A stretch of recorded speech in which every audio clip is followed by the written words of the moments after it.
Em Contato, o Ministério de Ensino do Dr. Charles Stanley, alcançando o mundo com o Evangelho de Jesus Cristo. A seguir em contato, quando nos sentimos culpados. Quando você faz algo errado e sabe que está errado, como se sente? Bem, se sente culpado. Mas deixe-me te perguntar, você já teve esses mesmos sentimentos quando não fez nada de errado? Muitas vezes nós temos. A culpa é algo que todos temos que lidar em nossas vidas em diferentes momentos e algumas pessoas sabem lidar com isso e algumas não. Se você não sabe como lidar com a culpa, pode ser muito, muito devastador para a sua vida. E muitas pessoas têm dificuldades na vida porque elas não sabem lidar com a culpa. Em uma reunião havia cerca de 500 pessoas e eles fizeram uma pesquisa e perguntaram: qual a sua experiência quando se sente culpado? E as respostas vieram assim: punição de Deus. Deus, ele vai me punir por algo que eu tenha feito no passado. Deus, ele vai me julgar. Eu vou ter um acidente de carro, meu bebê vai nascer deformado. As coisas vão dar errado na vida. O outro grupo de respostas foi assim: depressão, sentimento de desvalorização, perda de autoestima, vergonha. O outro grupo de respostas veio assim: rejeição e isolamento. Agora, todos esses sentimentos são devastadores e pensar que as pessoas que passam pela vida sentindo isso de algum grau ou outro, isso por tanto tempo, então, eu gostaria que você abrisse em um verso das Escrituras, em Efésios capítulo 1, e o versículo 7, você vai se lembrar que ele nos disse como é a nossa relação com Cristo, como nós fomos escolhidos. Ele diz no verso 7, que nele, ou seja, em Cristo, temos redenção, salvação, por meio do seu sangue, o perdão das nossas transgressões, de acordo com as riquezas da sua graça, que generosamente nos concedeu. E eu quero que reflitamos sobre esse versículo e meio aí. As riquezas da sua graça que ele nos concedeu generosamente, através do perdão dos nossos pecados. As riquezas da sua graça, não nosso desempenho, nosso comportamento, não nossas promessas, mas as riquezas da sua graça. Agora, uma das melhores maneiras e provavelmente um dos primeiros passos para superar qualquer dificuldade é entender o que a causou. Então, quero que pensemos por alguns momentos nessa manhã, e pensando em toda essa ideia de lutar com a culpa, quero que pensemos na origem dessa culpa, ou seja, de onde ela veio. Você diz, todo mundo sabe de onde veio, veio do pecado. Bem, se toda culpa encontrasse sua origem no pecado, seria muito simples lidar com isso, mas não é verdade. Nem todos sentimentos de culpa, nem todos vêm de um ato de pecado. Sentimentos de culpa vêm de diferentes aspectos de nossa vida e coisas diferentes. Então, quero começar simplesmente dizendo, de acordo com essa passagem aqui, ele diz, nós temos redenção por seu sangue, temos perdão pelas transgressões dos nossos pecados, e tudo isso que ele diz é resultado da graça de Deus. Agora, se é resultado da graça de Deus, uma das coisas que temos que lidar com toda essa questão de culpa é o fato de que, às vezes, uma das razões por que nos sentimos culpados não tem nada a ver com pecado, mas tem a ver com a nossa visão errada de Deus. E é surpreendente como podemos ter uma errada e errônea visão de Deus e pensar que algo está errado e continuar nos julgando a vida toda. Então, quero começar com minha própria vida nesse ponto. Fui salvo quando tinha cerca de 12 anos de idade. Quando eu fui salvo, Deus estava muito distante de mim, eu me lembro disso. Ele lá em cima no céu e eu bem aqui embaixo. E aqueles primeiros anos de minha vida, eu senti algum tipo de distância de qualquer jeito, porque não tendo um pai e não tendo algum homem que eu pudesse ir até, recorrer, desabafar meu coração, sentir que realmente alguém me amava, se importava comigo. Deus, de alguma forma, estava muito distante, eu só orava a Ele, acreditava nele, eu confiava nele. De alguma forma ele estava lá, longe, em algum lugar, e eu bem aqui. E a maior parte do meu tempo era tentando alcançá-lo, tendo certeza que me ouvia, tendo certeza que de alguma forma me envolvia. Então, um ano se passou e um dia, nunca vou esquecer isso, eu estava sozinho em casa, morávamos num apartamento do porão, estava tomando banho, num banheiro muito pequeno. E quando eu terminei de tomar o banho, eu me levantei para sair da banheira e para me secar. Então, pendurada bem acima da banheira, talvez assim do teto, havia uma daquelas cordas antigas pretas, e um desses suportes, parecendo latão que você rosqueia a lâmpada, tinha que alcançar e segurar e girar o pequeno botão preto para apagar a luz. Bem, eu estava em pé na água, um pouco acima dos tornozelos. Eu estendi para pegar aquele soquete de lâmpada, que teria sido um absoluto desastre, para apagá-lo, e o telefone tocou. Bem, normalmente você apaga e vai atender o telefone. Mas eu ainda me lembro, em vez disso, eu saí da banheira, fui atender o telefone, tocou umas 4 vezes. Quando eu peguei, não tinha ninguém. Não fez um clique, nada aconteceu. Bem, não pensei em nada sobre isso até que eu voltei para o banheiro e ali mesmo estava a porta, enquadrando esta lâmpada pendurada e parte da banheira. É como se eu tivesse olhado direto para uma cadeira elétrica. De repente, pela primeira vez em minha vida, eu soube que Deus não estava só no céu, que Deus estava bem aqui. E de repente, pela primeira vez em minha vida, Deus se tornou muito, muito real para mim, porque eu sabia naquele momento que Ele estava envolvido em minha vida porque não havia ninguém naquele telefone. Deus foi quem tocou o telefone, ou pode ter tocado através de outra pessoa, não faz nenhuma diferença. Ele me ligou para salvar minha vida.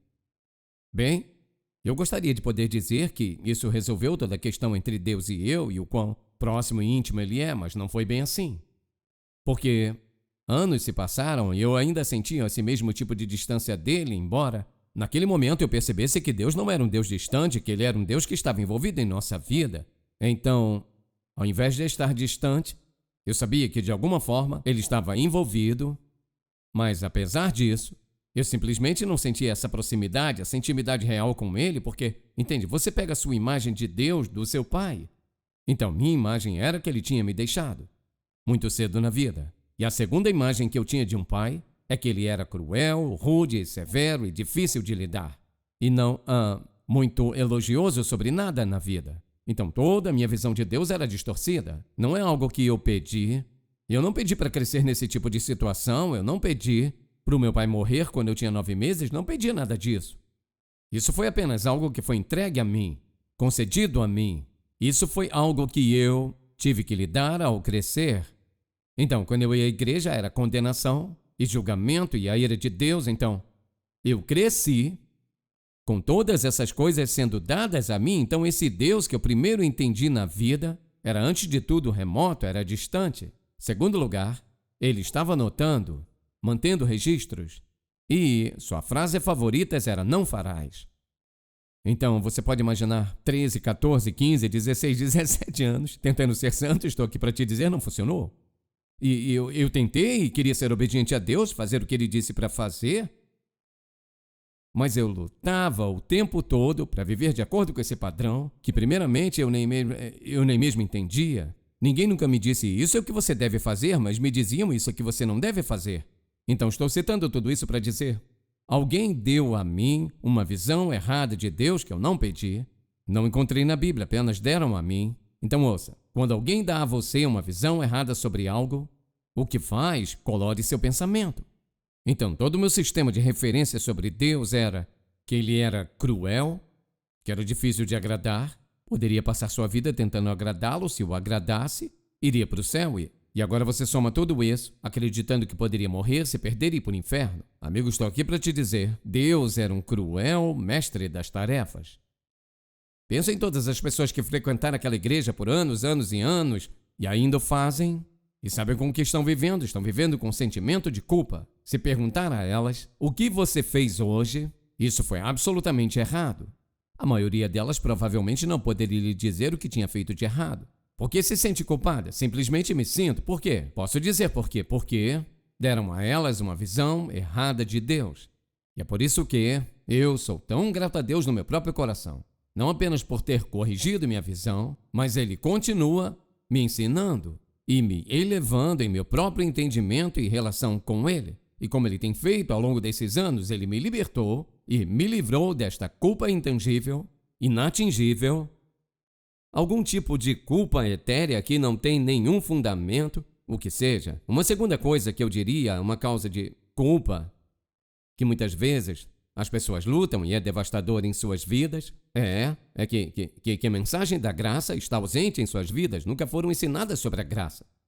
Agora, a graça de Deus, dizemos que é o favor imerecido para conosco, é sua bondade, é sua gentileza para conosco, sem considerar nosso valor ou nosso mérito, ou de fato, apesar do que merecemos, essa é a graça de Deus. Então, se pensar nisso dessa maneira, que a graça de Deus e a culpa não andam de mãos dadas. Então, muitas vezes, o problema na vida das pessoas é que elas não entendem a graça. Agora elas cantam. Imagine cantar sublime, graça doce é o som que salvou o pecador, fui cego, agora posso ver, perdido e me encontrou. E todos os versos maravilhosos, e há muitos outros em seu repertório. É uma canção maravilhosa, então nós cantamos. Dizemos que a sublime graça. O surpreendente sobre isso é que Deus perdoa você e a mim, apesar do que nós somos e do fato de não merecermos. Mas em nosso pensamento, muitas vezes, ainda pensamos que temos que merecer. Às vezes estou aconselhando alguém ou compartilhando com eles e vão dizer, mas eu sei que eu não mereço. Ouça, merecer não tem nada a ver com a vida cristã. Graça não tem nada a ver com o que merecemos. Não tem nada a ver com mérito ou ser digno. Tem a ver com quem Deus é. E é disso que esse versículo trata. Ele diz, o perdão dos nossos pecados não veio através do mérito, veio através das riquezas de sua graça. Agora ouça. Há muitos homens que estão pregando salvação e se perguntar a eles, está pregando a graça de Deus, eu estou. No entanto, vão dizer, você quer ser salvo, é isso que deve fazer. Tem que se arrepender dos seus pecados. O que diz que você deve fazer algo antes de ter o favor de Deus. Então, muitas vezes os homens pregam, e eu ouço isso o tempo todo, ouço eles pregando o arrependimento como meio de salvação. Ele diz, Paulo disse assim, se com a tua boca confessares ao Senhor Jesus Cristo e creres em teu coração que Deus o ressuscitou dos mortos, serás salvo. Arrependimento é o que eu faço como resultado do que Deus fez por mim na cruz. Quando eu recebo o Senhor Jesus Cristo como meu Salvador pessoal, o que eu quero fazer? Eu quero lidar com essas questões na minha vida que precisam ser tratadas. Eu quero me afastar disso, quero me afastar daquilo outro, por causa do que está no meu coração, não para conseguir algo em meu coração. Então, muitas vezes, a mensagem da graça está ausente. Então, portanto, alguém diz, bem, se houver algum pecado em minha vida, eu sou culpado diante de Deus, Deus está triste. Porque Ele nos chama de filhos, porque Ele sabe que vamos tropeçar e cair, somos fracos, cometemos erros. Salvação é o que Deus me dá como crente. E arrependimento na vida do crente é algo que fazemos porque não queremos nada em nossa vida que não deveria estar lá. Por causa de quem vive em nosso coração. E essa é a pessoa de Jesus Cristo. Então a mensagem da graça está ausente na vida de muitas pessoas. Eu me lembro quando eu, pela primeira vez fui para o seminário, foi a essa igreja, nunca esqueço disso. Todo domingo o pastor pregava, de manhã à noite, como ser salvo, como ser salvo, como ser salvo, como ser salvo. Depois de cerca de 2 meses, eu disse a Anne, quer saber? Acho que não posso ser mais salvo do que estou e acho que não posso mais suportar isso, então saímos e fomos para outra igreja.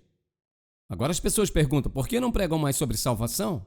Bem, se ouvir com muita atenção, ela sempre faz parte da mensagem. Ela sempre faz parte da mensagem. Mas suponha que todo domingo eu dissesse, precisa entregar sua vida a Cristo, tem que ser salvo, tem que ser salvo, tem que ser salvo, tem que ser salvo. Sabe por que às vezes isso acontece em igrejas? Porque pastores, eu odeio dizer isso, só estou sendo honesto. Pastores querem que muitas pessoas se salvem porque parece bom no registro. Eles batizam muitas pessoas. Então apenas pregam salvação, pregam salvação, pregam salvação. E o que acontece? Pessoas sentam no banco e morrem de fome e não crescem, não são discipuladas porque não são instruídas sobre como viver a salvação que Deus lhes deu. Então o que acontece? Eles vivem com um senso de culpa. E de alguma forma a mensagem da graça é uma mensagem ausente em muitas igrejas. E assim as pessoas se sentem culpadas porque fizeram isso, aquilo. Então, em vez de entender o perdão, a bondade, a generosidade de Deus para conosco, isso apesar do que nós somos e apesar do que fazemos, significa que Deus pisca seus olhos para o pecado? Não faz isso. Mas nossa culpa foi colocada em Jesus no Calvário de uma vez por todas há mais de 2000 anos e você e eu fomos declarados inocentes. Agora, uma terceira razão que as pessoas lutam com a culpa é porque não sabem o que fazer com o pecado. Não sabem o que fazer com isso. O que você faz com isso? Você simplesmente confessa a ele. Pai, eu sei que eu pequei contra ti. Agora ouça, não confessar, suplicar, implorar, se lamentar, ter pena de si, se culpar. Quanto pior se sentir, melhor se sentirá, tenho que me punir. Sabe qual é o problema? É muito difícil para você e para mim nos humilharmos diante de Deus e admitir: Senhor Jesus, você levou toda a minha culpa. Minha autopiedade não vai adiantar.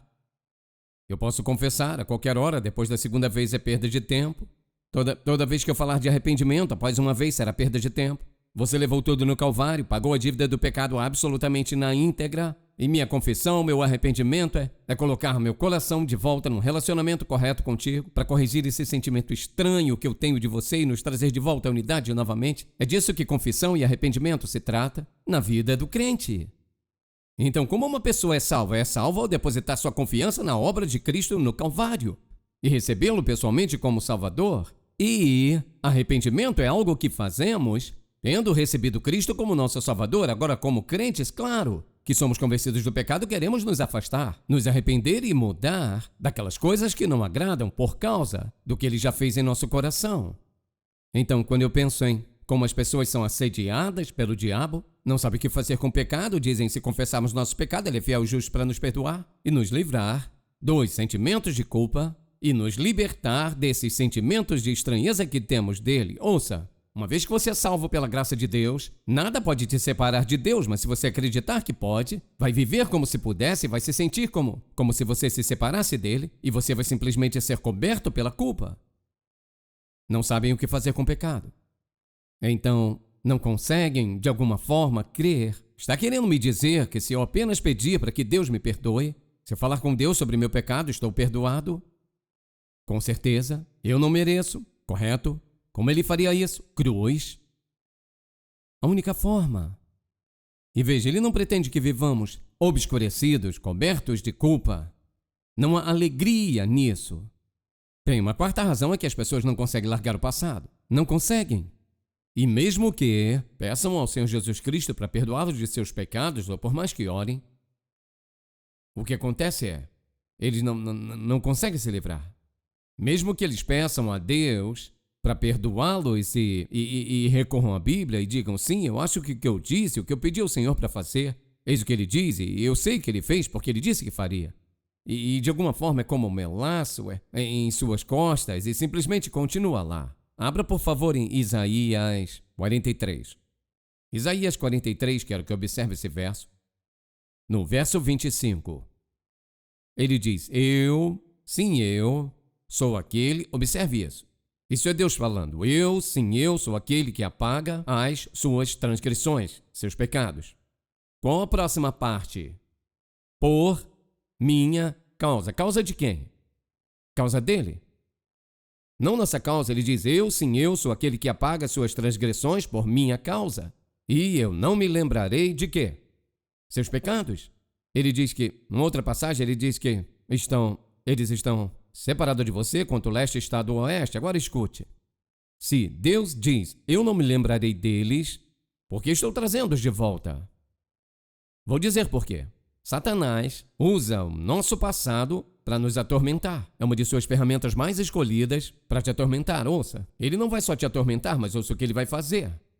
Se ele puder pegar coisas suficientes do seu passado lá atrás, das quais você tem vergonha, se sente culpado, qualquer que seja, alguns fracassos na sua vida. Se ele pegar o suficiente disso, eis o que ele vai te dizer, principalmente se você for uma pessoa talentosa. Não pode ser usado por Deus.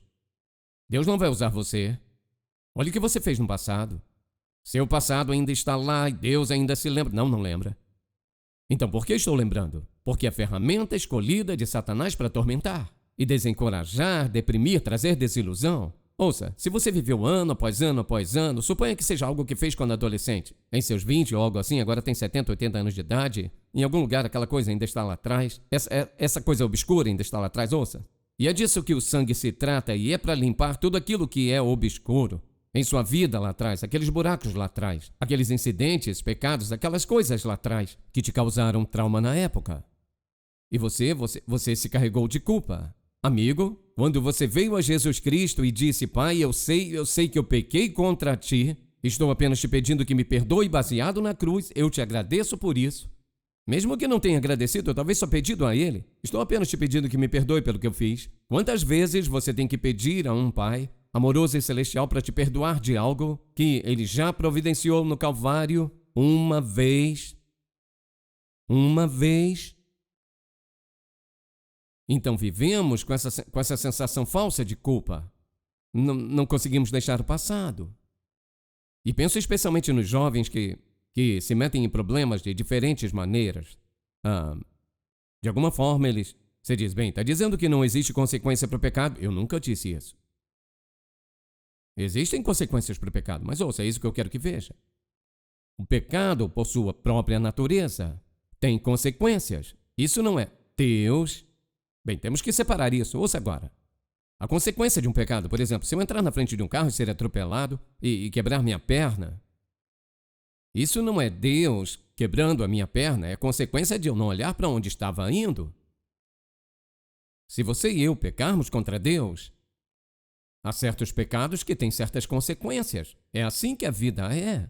Então, não importa o que aconteça com uma pessoa, se são salvas pela graça de Deus, ouça, eles estão vivendo sobre o dossel da bondade amorosa do Todo-Poderoso Deus. Ouça, Deus, que conhece as consequências do pecado, Ele é aquele que sempre nos adverte e nos dizendo, não peque contra mim. Sabe por quê? Não porque Ele diz, vou te julgar se fizer isso, mas porque Ele conhece as consequências do pecado.